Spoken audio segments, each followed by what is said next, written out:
Hi guys, ఈ వీడియోలో ఏంటంటే మనం visitor visa or tourist visa దాని గురించి డిస్కస్ చేద్దాము. చాలా మంది అంటుంటారు కెనడా విజిటర్ వీసా ఆపేసింది అని చెప్పేసి. కెనడా ఎప్పుడు కూడా విజిటర్ వీసాస్ ని ఆపేదన్నమాట. కాకపోతే ఒక్కోసారి కొంచెం థ్రెష్ హోల్డ్ పెంచిద్ది. ఎందుకు అంటే ఫేక్ అప్లికేషన్స్ ని తగ్గించడం కోసం అండ్ వాటిని కంట్రోల్ చేయడం కోసం అన్నమాట. ఈ వీడియోలో ఏంటంటే నేను విజిటింగ్ వీసాకి కావాల్సిన ఎలిజిబిలిటీ ఏంటి, దానికి కావాల్సిన రిక్వైర్డ్ డాక్యుమెంట్స్ ఏంటి, విజిటింగ్ వీసా అప్లై చేసేటప్పుడు లెటర్ ఆఫ్ ఎక్స్ప్లెనేషన్ ఉంటుంది, అది చాలా ఇంపార్టెంట్. సో ఆ లెటర్ ఆఫ్ ఎక్స్ప్లెనేషన్ ని ప్రొఫెషనల్ గా ఎలా రాయాలి అనే దానికి ఒక టెంప్లెట్ ఉంటుంది. ఆ టెంప్లెట్ ని నేను మీకు ప్రొవైడ్ చేస్తాను ఈ వీడియోలో. ఫోర్త్ పాయింట్ వచ్చేసి మీరు ఆన్లైన్ లో ఈ డాక్యుమెంట్స్ మొత్తాన్ని ఎలాగ సబ్మిట్ చేయాలనేది కూడా నేను చెప్తాను. వన్స్ ఆన్లైన్ లో డాక్యుమెంట్ సబ్మిటింగ్ అయిపోయిన తర్వాత నెక్స్ట్ స్టెప్ వచ్చేసి బయోమెట్రిక్స్ అయిపోయిన తర్వాత పాస్పోర్ట్ సబ్మిషన్ అండ్ స్టాంపింగ్ అన్నమాట. వీటితో పాటు కొన్ని కామన్ రిజెక్షన్ రీజన్స్ ఉంటాయి, వాటి గురించి కూడా డిస్కస్ చేద్దాం. ఫైనల్ గా కొన్ని టిప్స్ చెప్తాను, ఆ టిప్స్ ఫాలో అయితే మీకు వీసా అప్రూవల్ ఛాన్సెస్ ఎక్కువ ఉంటాయి అన్నమాట. So let's go into the video. Welcome to my channel Krish2H. మన ఛానల్లో ఏంటంటే కెనడాలో లైఫ్ ఎలా ఉంటుంది, జాబ్ ఆపర్చునిటీస్ ఎలా ఉంటాయి, కెనడాలో ఇమిగ్రేషన్ అప్డేట్స్ ఏం వస్తున్నాయి, ఇలాంటి వాటి గురించి నేను రెగ్యులర్గా చెప్తా ఉంటాను. మీకు ఏదన్నా ఇన్ఫర్మేషన్ కెనడా గురించి ఫాస్ట్గా అప్డేటెడ్గా కావాలి అనుకుంటే కనుక మన ఛానల్ని రెగ్యులర్గా చూస్తూ ఉండండి. సో విజిటింగ్ వీసా, ఈ విజిటింగ్ వీసా ఏంటంటే ఎనీ ఫారెన్ నేషన్లో కెనడాకు వచ్చి కొన్ని మంత్స్ ఇక్కడ ఉండి తర్వాత మళ్ళీ రిటర్న్ వెళ్ళిపోవాలి. సో దాన్నే విజిటింగ్ వీసా అంటారు. ఈ విజిటింగ్ వీసాలో 2 టైప్స్ ఉంటాయి. ఒకటి వచ్చేసి సూపర్ వీసా, ఇంకొకటి వచ్చేసి regular visiting visa. Super visa ఏంటంటే 10 years పాటు వ్యాలిడిటీ ఉంటుంది, అటెస్ట్ వచ్చి 5 years ఉండొచ్చు అనమాట. అండ్ రెగ్యులర్ విజిటింగ్ వీసా వచ్చేసి అటెస్ట్ వచ్చి అప్ టు 6 months వరకు ఉండొచ్చు. అండ్ ఆఫ్టర్ 6 months దీన్ని ఎక్స్టెండ్ కూడా చేసుకోవచ్చు. వన్స్ ఎక్స్టెండ్ చేసుకుంటే ఇంకొక 6 months కూడా స్టే చేయొచ్చు అనమాట కెనడాలోనే. హూ కెన్ అప్లై అంటే ఈ విజిటింగ్ వీసాకి ఎలిజిబిలిటీ క్రైటీరియా ఏంటి? ఫస్ట్ పాయింట్ వచ్చేసి 2 documents కావాలి. ఒకటి వ్యాలిడ్ ట్రావెల్ డాక్యుమెంట్ అంటే మన పాస్పోర్ట్ అనమాట. నెక్స్ట్ వన్ వచ్చేసి వ్యాలిడ్ ఐడెంటిఫికేషన్ డాక్యుమెంట్ అంటే మన ఆధార్ కార్డ్ కానీ లేదంటే డ్రైవర్స్ లైసెన్స్ కానీ. ఈ సెకండ్ డాక్యుమెంట్ వచ్చేసి అప్లికేషన్ ఫిల్ చేసేటప్పుడు అడుగుతాడు, సో రెడీగా పెట్టుకోవాలన్నమాట. నెక్స్ట్ ఎలిజిబిలిటీ క్రైటీరియా వచ్చి గుడ్ హెల్త్ ఉండాలన్నమాట. సో దానికోసమే ఒక్కోసారి వాళ్ళు మెడికల్స్ కూడా రిక్వెస్ట్ చేస్తారన్నమాట. గుడ్ హెల్త్ ఎందుకు రిక్వెస్ట్ చేస్తారు అంటే ఎనీ ఇండివిజువల్ కి ఏదైనా హెల్త్ ఇష్యూ వచ్చేసి హాస్పిటల్కి వెళ్తే ఫస్ట్ వాళ్ళ దగ్గర మనీ ఉన్నాయా లేదా అనేది అసలు క్వశ్చన్ ఎవరు అడగరు. డైరెక్ట్ గా ట్రీట్మెంట్ చేసేస్తారు. ట్రీట్మెంట్ చేసి ముందు బతికించి అంతా బాగుంది అనుకుంటే అప్పుడు బిల్ ఇస్తారనమాట. మనం కట్టగలిగితే కడతాము, లేదనుకుంటే కట్టలేము అనుకుంటే దానికి వేరే ప్రాసెస్ ఉంటుంది. అదే విజిటర్ అయితే కనుక వేరే ప్రాసెస్ ఫాలో అవడానికి కూడా ఏముండదు కదా, కొన్ని రోజుల తర్వాత వాళ్ళు వెనక్కి వెళ్ళిపోతారు. సో అది కెనడియన్ హెల్త్ సిస్టమ్ మీద బర్డెన్ అవుద్ది. సో అందుకని ఎవరైతే విజిటింగ్ వీసా మీద కెనడాకి వస్తున్నారో వాళ్ళకి గుడ్ హెల్త్ ఉండాలి, లేదంటే గుడ్ ఇన్సూరెన్స్ అయినా ఉండాలన్నమాట. నెక్స్ట్ ఇంపార్టెంట్ ఎలిజిబిలిటీ క్రైటీరియా వచ్చి no criminal record. Criminal record ఏమి ఉండకూడదు. కొంతమందికి పొలిటికల్ ఎలిగేషన్స్ ఉంటాయి. సో పొలిటికల్ ఎలిగేషన్స్ ఉంటే పర్వాలేదు కానీ మీరు అప్లై చేసుకోవచ్చు. విజిటింగ్ వీసా కానీ వర్క్ వీసా కూడా అప్లై చేసుకోవచ్చు పొలిటికల్ ఎలిగేషన్స్ ఉన్నా కానీ వాటిలో వర్డిక్ట్ వచ్చి ఏదైనా మేజర్ ఇన్అడ్మిసిబుల్ రీజన్ ఉంటే తప్ప మీరు ఎలిగేషన్స్ ఉన్నా కానీ విజిటింగ్ వీసాకి అప్లై చేసుకోవచ్చు అనమాట. నెక్స్ట్ వన్ వచ్చేసి స్ట్రాంగ్ టైస్ టు ఇండియా అంటే నాకు ఇండియాలో చాలా స్టేక్ ఉంది, కన్ఫామ్ గా వెనక్కి వెళ్ళిపోవాలని ఇమిగ్రేషన్ ఆఫీసర్ కి మనం ప్రూవ్ చేసుకోవాలి. అప్పుడే వాడు నమ్ముతాడు. అంటే స్ట్రాంగ్ టైస్ అంటే ఇప్పుడు ఏమన్నా ఫైనాన్షియల్ అసెట్స్ ఉంటే వాటిని చూపించాలి, లేదంటే ఫ్యామిలీ టైస్ అంటే మా వైఫ్ కూడా ఇండియాలోనే ఉంది, పేరెంట్స్ ఇండియాలోనే ఉన్నారు, ఇలాగా ఇవన్నీ కూడా ఫ్యామిలీ టైస్ అనమాట. లేదంటే నాకు ప్రాపర్టీ ఉంది, జాబ్ ఉంది ఇండియాలో, బిజినెస్ ఉంది, ఇవన్నీ కూడా స్ట్రాంగ్ టైస్ టు ఇండియా కిందకి వస్తాయి. ఇవన్నీ మనం చూపిస్తే అప్పుడు ఇమిగ్రేషన్ ఆఫీసర్ నమ్ముతాడు అనమాట. ఓకే, ఈ పర్సన్ కెనడాకి విజిట్ చేసి మళ్ళీ వెనక్కి వెళ్ళిపోతాడు అని చెప్పేసి. సో నెక్స్ట్ వన్ వచ్చేసి సిగ్నిఫికెంట్ ఫండ్స్ చూపించాలి. అంటే ఫర్ ఎగ్జాంపుల్ మీరు కెనడాలో ఇప్పుడు 1 month ఉండాలి, 1 month స్టే చేయాలి అండ్ కెనడాని విజిట్ చేయాలి అనుకుంటే అప్రాక్సిమేట్ గా మనకు ఒక 4,000 కెనడియన్ డాలర్స్ అవుతుంది అనమాట. కానీ మీరు అకౌంట్ లో 4,000 చూపించవచ్చు. ఇంకా బెటర్ గా ఉండాలి అనుకుంటే $5,000 to $7,000 మధ్యలో చూపించారంటే కనుక మీ ఫైనాన్షియల్ స్టెబిలిటీ బాగుంది అని చెప్పి వాడు నమ్ముతాడు. దాంతోపాటు వెరీ ఇంపార్టెంట్ పాయింట్ ఇంకోటి ఏంటంటే ఇప్పుడు మీరు చూపించే ఫండ్స్ తో పాటు బ్యాంక్ స్టేట్మెంట్ కూడా పెట్టాలి. Minimum 4 months of bank statement అన్నా ఉండాలి. దాంట్లో కూడా మీరు ఒకేసారి మనీ వేసినట్టు లేదంటే generic statement so and so account లో ఇన్ని lakhs ఆఫ్ అమౌంట్ ఉంది అని జనరిక్ లెటర్ పెడితే కుదరదు. ఒకప్పుడు వాటిని కూడా యాక్సెప్ట్ చేసేవాడు, ఇప్పుడు యాక్సెప్ట్ చేయట్లేదు. ప్రాపర్ గా 4 months స్టేట్మెంట్ ఇవ్వండి. దాంట్లో కూడా గ్రాడ్యువల్ గా మనీ ట్రాన్సాక్షన్ అవుతున్నట్టు ఉండాలి. ఒకవేళ మీకు అలా లేకపోతే ప్రాపర్ గా రెడీ చేసుకొని మాత్రమే అప్లై చేయండి. సో నెక్స్ట్ వన్ వచ్చేసి letter of invitation and letter of explanation. Letter of invitation ఏంటంటే ఎవరైతే మిమ్మల్ని ఇక్కడ నుంచి స్పాన్సర్ చేస్తున్నారో లేదంటే పేరెంట్స్ ఎవరైనా వస్తున్నప్పుడు లేదంటే బ్రదర్ సిస్టర్ ఇండియా నుంచి కెనడా వచ్చేటప్పుడు ఆల్రెడీ కెనడియన్ సిటిజన్స్ కానీ కెనడాలో పర్మనెంట్ రెసిడెంట్స్ కానీ వాళ్ళకి సంబంధించిన వాళ్ళు ఎవరైనా ఉంటే వాళ్ళు వాళ్ళు స్పాన్సర్ చేస్తారు కదా, సో అలాంటప్పుడు వాళ్ళు కూడా ఫండ్స్ చూపించాలన్నమాట. అండ్ దాంతోపాటు ఏ రీజన్ తోటి మిమ్మల్ని ఇన్వైట్ చేస్తున్నారు, ఏదన్నా కోర్స్ నుంచి వాళ్ళు గ్రాడ్యుయేట్ అయినప్పుడు ఆ కాన్వకేషన్ కి మిమ్మల్ని ఇన్వైట్ చేస్తున్నారా, లేదంటే పేరెంట్స్ ని ఇన్వైట్ చేస్తున్నారా చిల్డ్రన్ ని విజిట్ చేయడం కోసం, ఇలాంటివి అనమాట. సో ఇవన్నీ ఎలిజిబిలిటీ రిక్వైర్మెంట్స్. ఈ రిక్వైర్మెంట్స్ మీట్ అయినా ఎవరైనా కానీ విజిటింగ్ వీసాకి అప్లై చేసుకోవచ్చు. నెక్స్ట్ పాయింట్ వచ్చేసి రిక్వైర్డ్ డాక్యుమెంట్స్. ఏమేమి డాక్యుమెంట్స్ కావాలి మనం విజిటింగ్ వీసాకి అప్లై చేయాలి అంటే, నెంబర్ 1 వచ్చేసి ఇండియన్ పాస్పోర్ట్. ఈ పాస్పోర్ట్ మినిమమ్ 6 months అన్న వ్యాలిడిటీ ఉండేలా చూసుకోవాలి. ఎందుకంటే మినిమం 6 months కూడా వ్యాలిడిటీ లేకపోతే కనుక వాడు మీకు విజిటింగ్ వీసా రిజెక్ట్ చేస్తాడు అనమాట. సో మీరు అప్లై చేసే ముందు ఒకసారి చూసుకోండి. ఒకవేళ తక్కువ ఉంటే కనుక న్యూ పాస్పోర్ట్ కి రీఅప్లై చేసి అది వచ్చిన తర్వాత మాత్రమే విజిటింగ్ వీసాకి అప్లై చేయండి.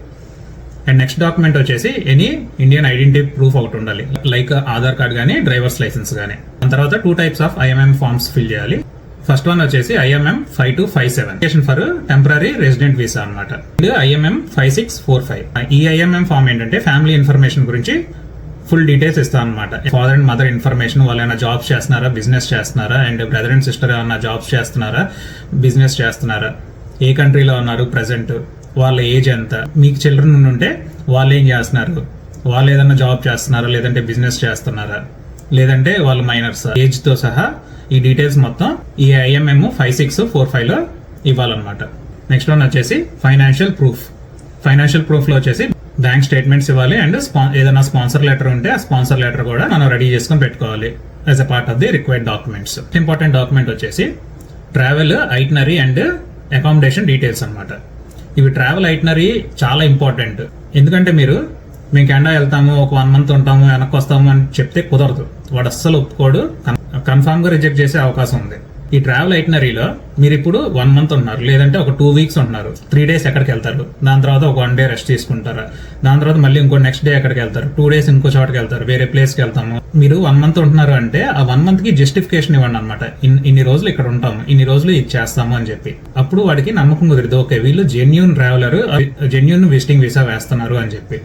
అండ్ అకామిడేషన్ డీటెయిల్స్, మీరు కెనడాలో ఉండే 1 month లేదంటే 6 months మీరు ఎక్కడ ఉంటారు, ఎక్కడ స్టే చేస్తారు, మీ చిల్డ్రన్ విజిట్ చేయడానికి వస్తుంటే వాళ్ళ డీటెయిల్స్, వాళ్ళ అడ్రస్ ఏంటి, వాళ్ళ ఫోన్ నెంబర్ ఏంటి, ఇవన్నీ కూడా డీటెయిల్ ఇవ్వాలి. లేదు మీరు సింగిల్ ట్రావెలర్ అనుకుంటే కనుక 1 month కి వస్తున్నారు, లేదంటే 2 weeks కి వస్తున్నారంటే మీరు ఏ హోటల్స్ లో ఉంటారో ఆ డీటెయిల్స్ మొత్తం కూడా క్లియర్ గా మెన్షన్ చేయాలన్నమాట. ఫైనల్ గా వచ్చేసి invitation letter, letter of explanation.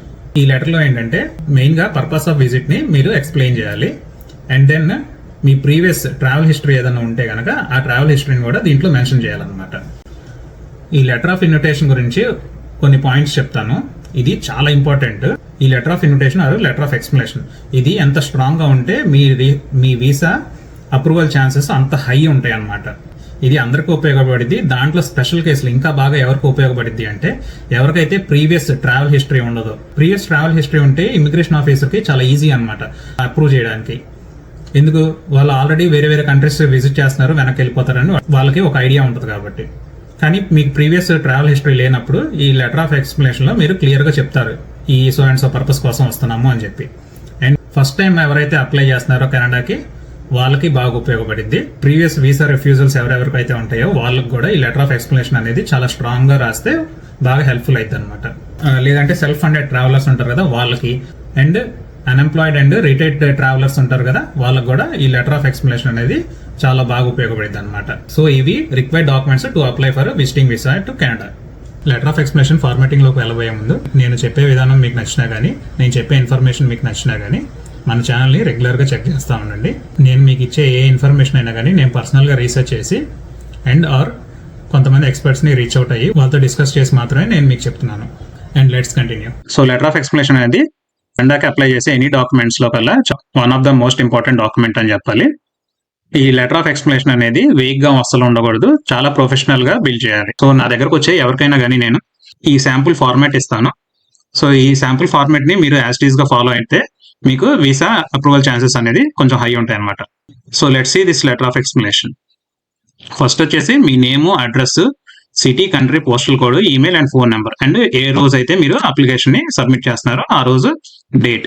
So to visa officer వాళ్ళ డీటెయిల్స్. సబ్జెక్ట్ వచ్చేసి letter of explanation for temporary resident visa application. ఇది మీరు సింగిల్ గా వీసా వేస్తుంటే కనుక. అదే మిమ్మల్ని ఎవరైనా ఇన్వైట్ చేస్తుంటే కనుక సబ్జెక్ట్ వచ్చేసి invitation letter for visitors full name temporary visit to Canada. అదే మనం పేరెంట్స్ కనుక ఇన్వైట్ చేస్తుంటే సబ్జెక్ట్ వచ్చేసి invitation letter for my parents visit to Canada.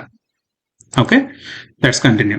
ఇక్కడ డియర్ ఆఫీసర్, దాని తర్వాత మనం చిన్న ఎడిషనల్ కాంటెక్స్ట్ ఇస్తాం. దేని గురించి అంటే మనం ఏ కంట్రీ నుంచి అప్లై చేస్తున్నాం to visit Canada and start date ఏంటి అండ్ డేట్ ఏంటి.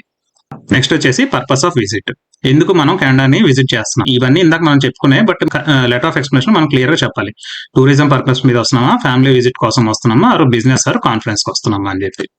దానికి సంబంధించిన చిన్న ఎగ్జాంపుల్, నేను మా sister name Canadian permanent resident, చాలా రోజుల నుంచి చూడలేదు, ఒక 3 weeks కి విజిట్ చేద్దామని వస్తున్నాను. ఎందుకంటే వాళ్ళు గ్రాడ్యుయేట్ అయ్యారు. లేదు మీరు సింగిల్ గా ట్రావెల్ చేస్తున్నారు అనుకుంటే కనుక మీ ట్రావెల్ ప్లాన్స్ అనేది స్పెసిఫిక్ గా చెప్పండి వాళ్ళకి. సెకండ్ పాయింట్ వచ్చేసి ప్రూఫ్ ఆఫ్ స్ట్రాంగ్ హోమ్ టైస్.